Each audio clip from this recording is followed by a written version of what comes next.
Bu videoda 160 tane Siriyal eskerin İslam Döwleti toparynyň jeňçileri tarapyndan öldürilmesinden ozalky soňky pursatlar görkezilýär. Olar rehim sipagat bilmeýän İslam Döwleti topary tarapyndan ele tanıpdylar. Bu ýazgy awgustyň aýagynda düşürilip Azatlyk radiosynyň özbek gullugyna ugradylypdy. Videony iýeren özbek raýaty eskerleri öldürmäge özüniň hem gatnaşandygyny aýtdy.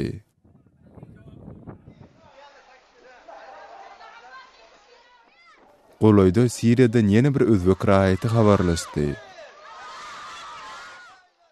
Özüniň 44 ýaşly Abu Usman diýip tanadan bu adam çağlar bilen degisip gülüşýär. 20 ýylga ýakyn men awwalyga sud Men içeri işler ministerliginde 20 yıl mayor boldum. Öz islegim bilen çıkıp Russiýa işlemäge gittim. Ol ýerde Allah maňa dogry ýol görkezdi. Men Siriýa jihad üçin geldim. Men açyk aýdýaryn, işleýän 20 ýylyň dowamında öz ýurdumda men beýguna musulmanlary tutsak etmäge ýardym etdim. Hudaýa şükür, häzir men Siriýada, bärde maşgalary bilen gelen başga da mujahidinler var. İnşallah biz Merkez Aziýada hem İslam döwletini gurarys. Başga da yüzlerçe adam Merkez Aziýadan geldi. Belki-de iň köp Özbekistandandyr, emma bularyň äklisi çaklama san bolup galýar.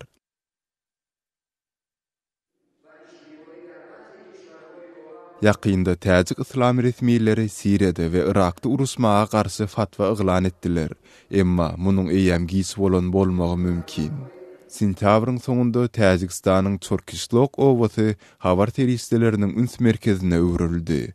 3000 adamlyk bu owadan 20 erkek kişi İslam Döwleti toparynyň hataryna goşulypdy. Yosinkon Esonov özüniň 27 ýaşly oglunyň Russiýada isläp ýörenmähili jihatçylaryň hataryna goşulandygyny aýdýar.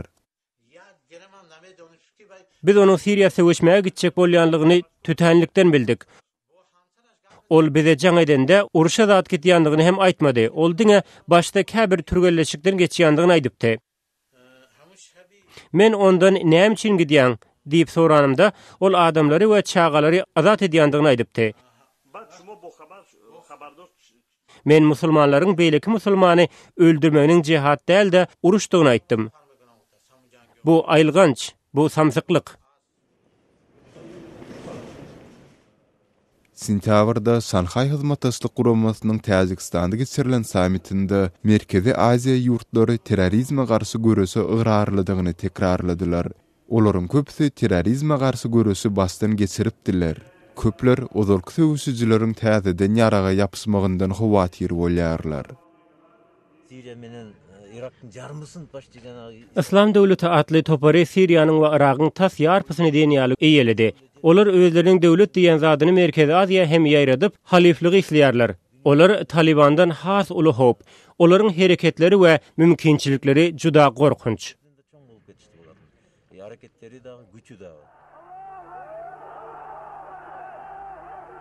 Merkezi Aziýada İslam ekstremizmi täze bir zat däl. 1991-nji ýylda Sowet Soýuzy dargandan soň İslam Kerimow şeriat kanunlaryny sorap, söwüşçileriň öňünde diýde hem çöküpdi. Kerimow soňundan olara garşy çykyp repressiýalary tezewar etdi. Ekspertler munyň netijesinde aram musulmanlaryň hem radikallaşandygyny aýdýarlar.